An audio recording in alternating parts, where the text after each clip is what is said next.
Ce mercredi 24 mai, Sylvie Tellier a assisté à la projection du film La Passion de Dodin Bouffant au Festival de Cannes. Le problème, si est que l'ancienne directrice de Miss France a été victime d'une lourde chute sur le tapis rouge. Chaque année, les stars envahissent la Croisette pour assister au Festival de Cannes, événement incontournable dans le monde du cinéma. Mais les vedettes du grand écran ne sont pas les seules à fouler le tapis rouge. Pour attirer les projecteurs, les partenaires financiers conviennent régulièrement des reines de beauté et autres influenceuses, ce qui a le don d'agacer les puristes.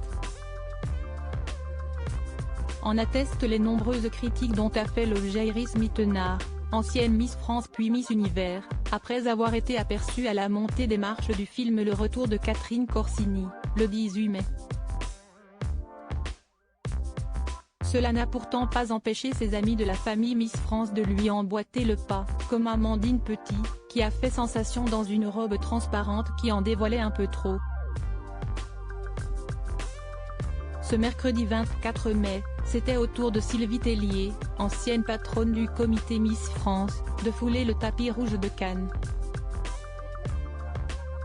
La compagne de Laurent a assisté à la projection du film La Passion de Dodin Bouffant dans une longue robe argentée composée d'une traîne, qui mettait en valeur sa silhouette longiligne.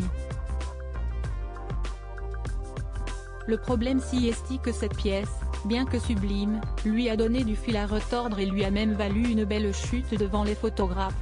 Sylvie Tellier se prend les pieds dans sa robe chaque année, les stars ont toutes la même crainte, se faire remarquer pour un accident de robe ou une belle chute.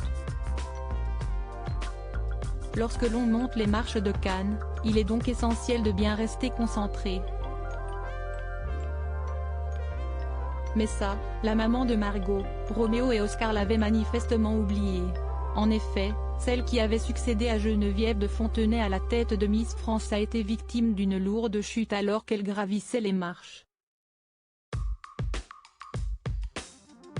Heureusement plus de peur que de mal pour la mentor de Diane Lair, qui s'est rapidement relevée.